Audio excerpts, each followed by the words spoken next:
Okay, welcome back sa ating channel mga bro.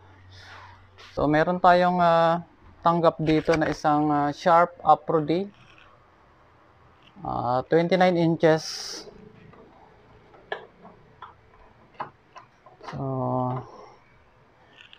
ang problema nito ay wala siyang power, wala siyang standby light. Kaya plug in natin.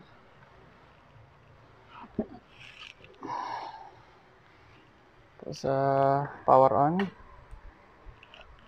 So ayan hindi umiilaw yung kanyang indicator. Yan, yung kanyang standby. So pag umilaw yan, dapat pag switch natin, dapat umilaw yan, then saka natin power on. Pero yung kaso nito ay yan, wala siyang standby.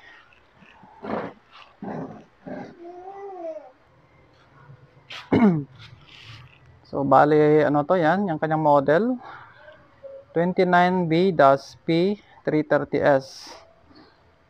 Kaya buksan natin mga bro.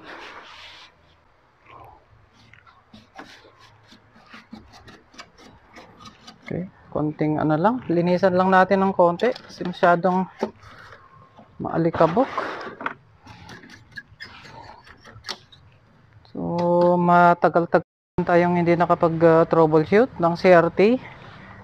Dahil kung may tanggap tayong CRT, yung kapatid ko, yung pinagtatrabaho ko, pero nung isang araw pumunta siya ng Pampanga, ay lakad sila, kaya 3 araw na tayo lang yung tatrabaho ngayon dito sa shop.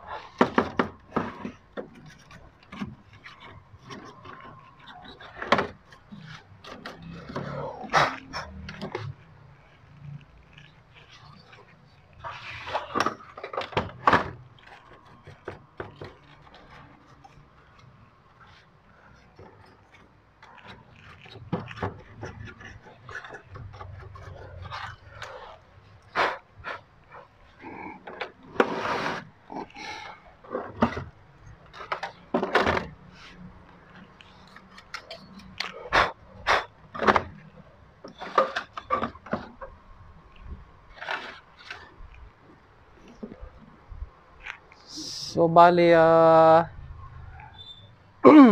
reniper namin to noong ano pa dito may date pa dito.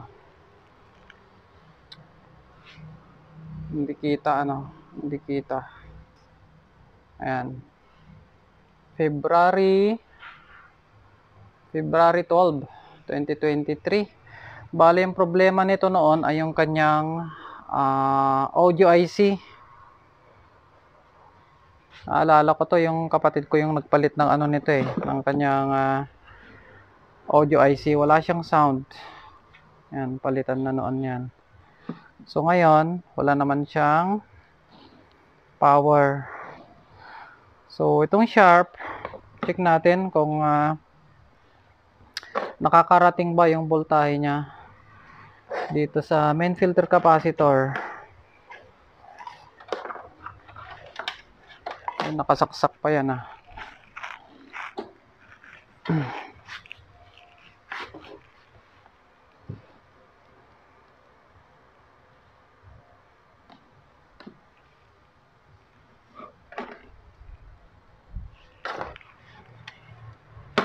Okay, tanggalin na natin itong kanyang degaussing.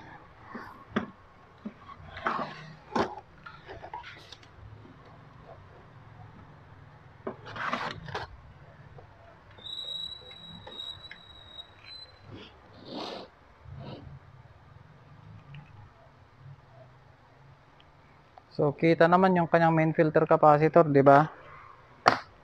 So yun kita yung paa niya. Okay. Switch on natin yung kanyang switch. Yan. Sa AC muna tayo.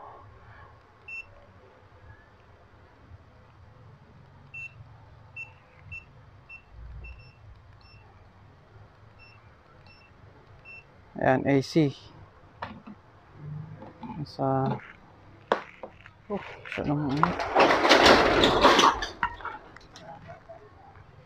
Ayan, ito na. AC, so naka-switch on na yan.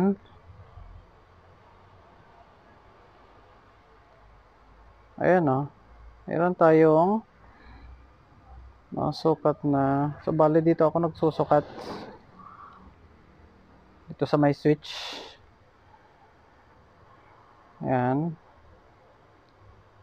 227. Check natin dito sa ating rectifier diode. Sa kanyang pin number 2 and 3. Ayan, meron siyang AC input. Tapos yung kanyang DC ay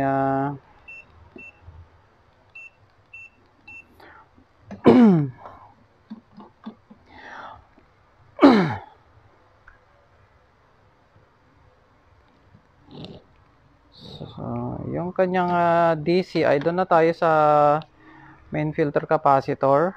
Doon makikita naman yung paa. Or doon na mismo sa mismong paa na din ng ating rectifier diode. Pin number 1 at saka 4. Kumunik din yan doon sa ating main filter capacitor. So, check natin kung nakarating yung ating 300 volts. Yan, 309 volts. So, ibig sabihin, pag nakasukat tayo ng 300 volts sa kanyang main filter capacitor, okay siyempre yung diode, rectifier diode, okay yung AC line, okay yung switch, okay yung ating saksakan. So, hindi na yung isa-isahin pa nating at saka okay din yung fuse. Hindi na natin isa-isahin lahat yan. So, ngayon, check naman natin yung kanyang secondary. So, dito sa kanyang secondary, andyan yung kanyang B+, andyan yung kanyang 12 volts, saka andyan din yung kanyang supply ng kanyang audio.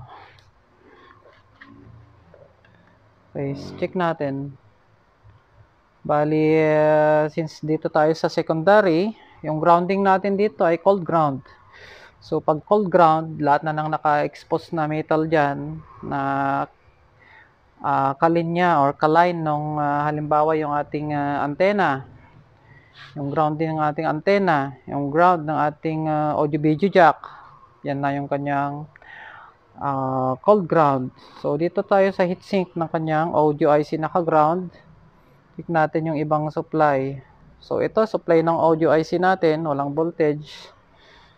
Check natin yung kanyang B+. Ayan, wala din. So, may problema tayo sa primary. So, itong model na to, pag ganyan wala siyang standby light, at meron na mga voltahe yung kanyang main filter capacitor. So, ang susunod na susukatan natin dyan ay yung kanyang standby. So, itong model na to, sakit ito na pakita lang natin. Yung mga master dito, kabisadong-kabisado na to. So, mapapansin nyo, itong board na to, yung board na dito sa kanyang front panel, meron diyang circuit na ito, 2 transistor at saka mga resistor. Connect yan sa AC line. So, ito siya.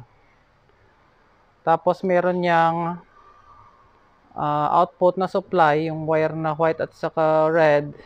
Connect naman yan. Kung susundan natin yan, dito yan connect. Pupunta sa ating driver IC natin. PWM driver IC natin. Bali, yan yung nag-supply dito sa ating PWM IC. itong red at saka white na yan. So yung white yan yung ground, yung red yan naman yung ating 18 volts na communic din yan dito sa ating Zener diode at saka communic din dito sa filter capacitor na to. So check natin ngayon kung merong voltahe yung wire na to, yung red wire. Madalas yan pag walang standby, walang voltayan.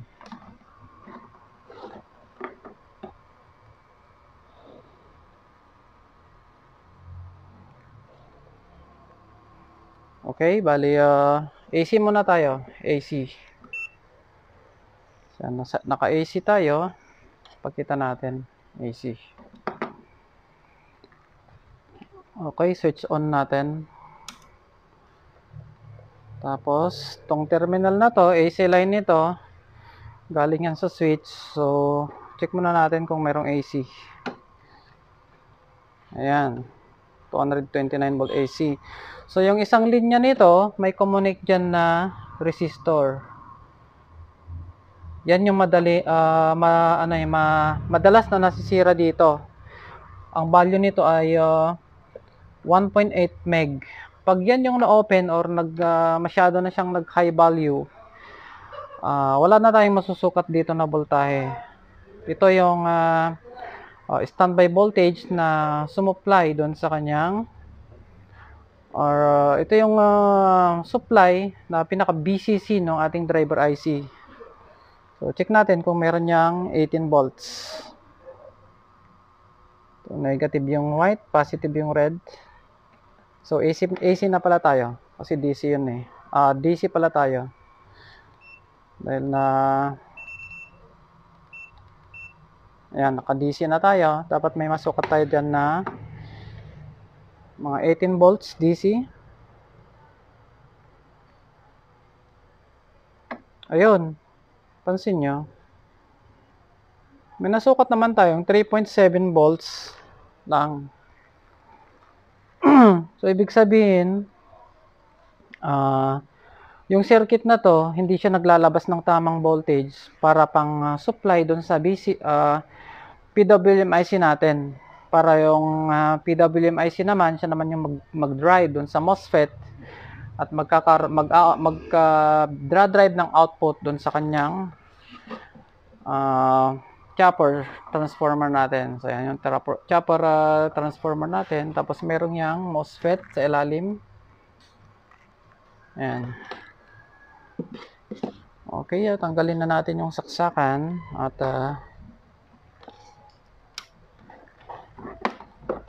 check natin kung natanggal o ba. I-check naman natin ngayon yung resistor na yan. Madalas yan open or sige, tanggalin na natin.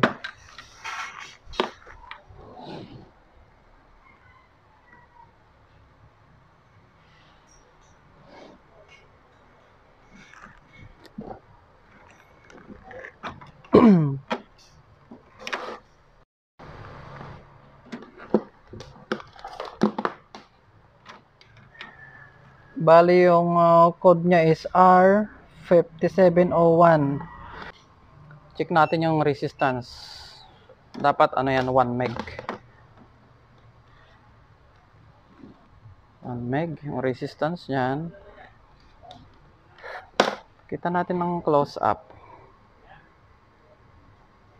Ayan o.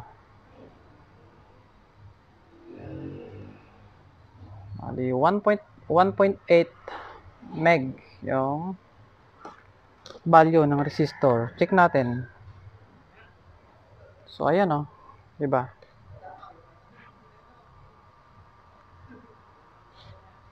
Ayun, open. Okay?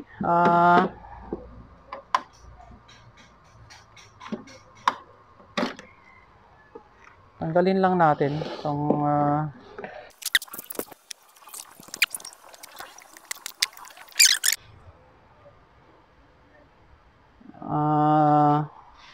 1.8 watt lang, tapos yung kanyang resistance mataas pa. So yung ano kasi ng resistor, ano yan, tumataas yung value hanggang sa mag-open. So yan o, brown, gray, green. So dapat ano yan, 1.8 meg. Sukatan natin. Ngayon, natanggal na natin.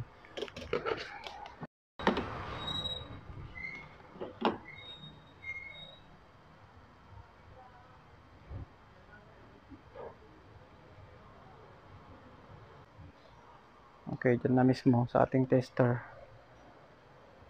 Ayan o, di ba?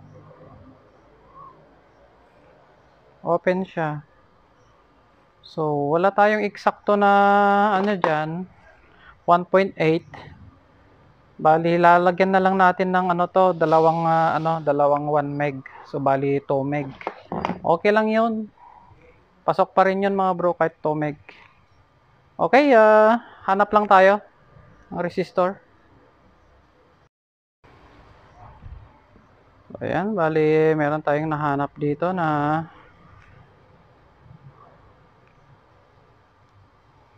dalawang 1 meg.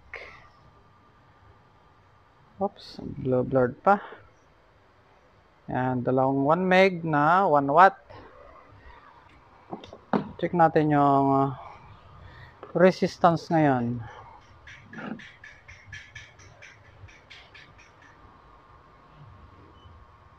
Ayan o, 1.94 meg. Okay, kabit na natin to.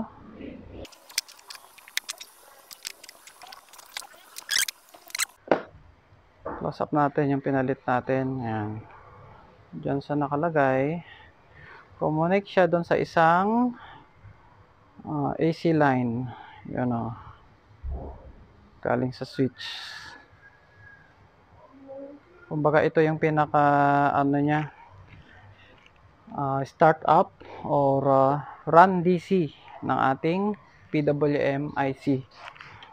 Okay, ali lalagay na natin to and then voltage checking tayo.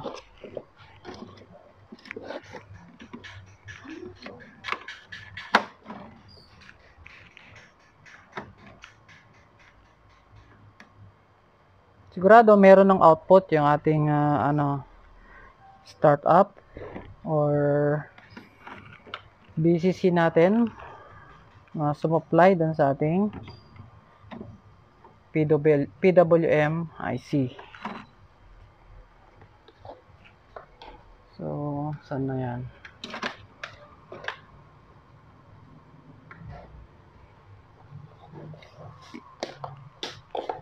Okay, saksak na natin to.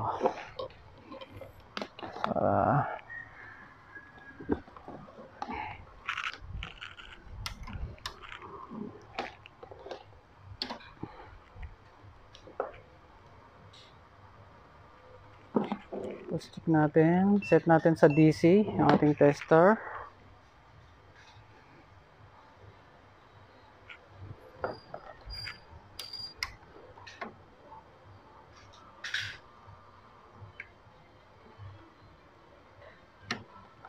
Ayan.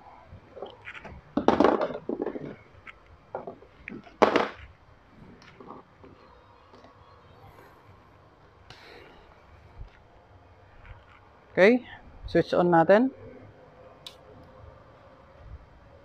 Yun o. Hindi nyo lang napansin kasi ano kasi ito maliwanag dito sa harap. Ayan. Okay, off natin. Ayun. Okay, power on. Ayun, meron na siyang standby. Standby indicator.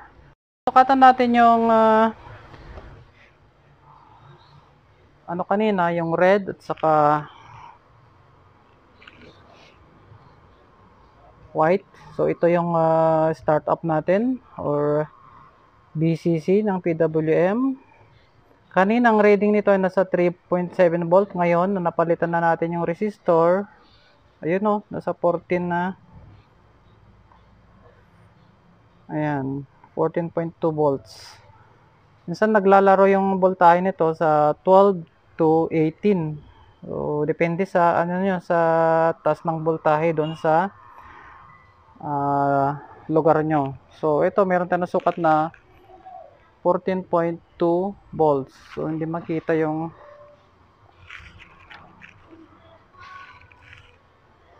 para makita. Ayan.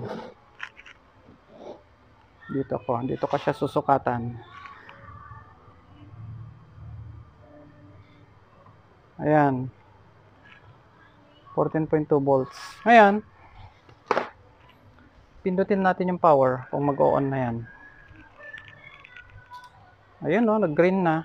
Narinig nyo ba yung pag-oscillate niya? Okay.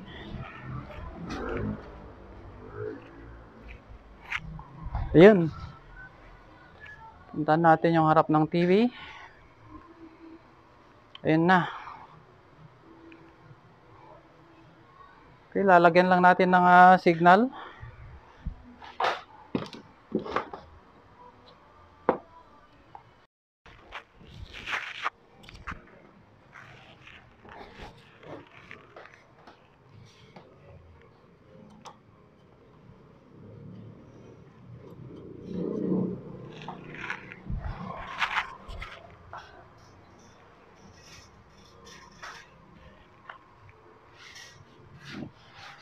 So, ayan. Ali.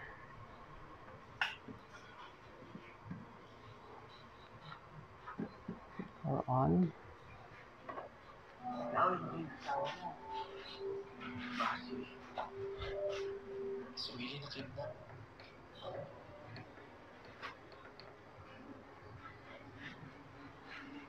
So, ayan mga bro. Okay na yung ginawa natin.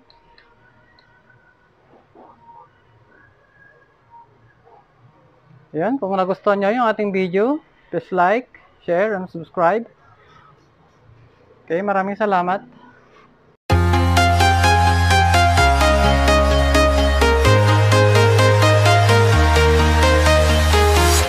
I'm walking alone the streets